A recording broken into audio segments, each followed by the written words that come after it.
Hello guys, இன்னைக்கு ஒரு mini vlog தான் பார்க்க போறீங்க. என்னன்னு பார்த்தலாமா? இல்லை, இன்னைக்கு எனக்கு வளகாப்பு தான். எனக்கு வளகாப்பு முடிஞ்சது. பட் எனக்காக ஸ்வீட் கொடுக்க வந்திருக்காங்க ஊர்ல இருந்து. எல்லா பாட்டி தாத்தா எல்லாருமே வந்தாங்க. எனக்கு ரொம்ப சந்தோஷமா இருந்துச்சு. இந்த டே நான் மறக்கவே மாட்டேன். என்னோட வளகாப்பு டேவே நான் மறக்கவே மாட்டேன். இது ரெண்டுமே என்னோட ஸ்பெஷல் என்னோட லைஃப்ல. என் மேல அந்த அளவுக்கு பாசம் அவங்களுக்கு. இதுவும் வந்து ஒரு வளகாப்பு மாதிரி தான். விலையெல்லாம் போட்டு சந்தனம்லாம் வச்சு சாப்பாடுலாம் பரிமாறுறது.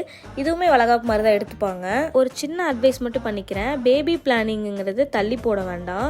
அமையும் போது நீங்களே அமைச்சுக்கோங்க. கடவுள் ஒரு டைம் தான் கொடுப்பாரு. பணம் இருக்கா இல்லையான்னு யாரும் பாக்குறது இல்ல. உனக்கு ஒரு குழந்தை இருக்கா அப்படிதான் அந்த சொசைட்டி முடிவு பண்ணுது. இது வந்து என்னோட சின்ன அட்வைஸ். பிடிச்சா கேளுங்க, இல்லைன்னா ஸ்கிப் பண்ணிடுங்க. எப்பயும் போல சாப்பிட போயிட்டோம். கறி விருந்து தான் போடணுமா, அதெல்லாம் செம்ம டேஸ்டா என் வாய்க்கு பிடிக்கிற மாதிரிலாம் செஞ்சு எனக்கு போட்டாங்க. எனக்கு ரொம்பவே பிடிச்சது. டேஸ்ட் வைஸ் செம்மையா இருந்துச்சு. சில பேருக்கு அத்தை, அதாவது ஹஸ்பண்டோட அம்மா, அவங்களெல்லாம் பிடிக்காது. ஆனா எனக்கு அப்படிலாம் கிடையாது. அவங்க ரிலேட்டிவும் பிடிக்கும், எனக்கு அவங்களையும் பிடிக்கும். என்னதான் சண்டை வந்திருந்தாலும் அப்படின்னா அவங்க நம்மளுக்கு செஞ்ச நல்லதை நினைச்சு பார்த்தா அந்த சண்டை எல்லாம் மறந்து போயிடும். இதோட ஃபுல் வீடியோ தீனா vlogsல அப்லோட் பண்ணிருக்கோம். மறக்காம சேனல் சப்ஸ்கிரைப் பண்ணி வச்சுக்கோங்க. டாடா, பை.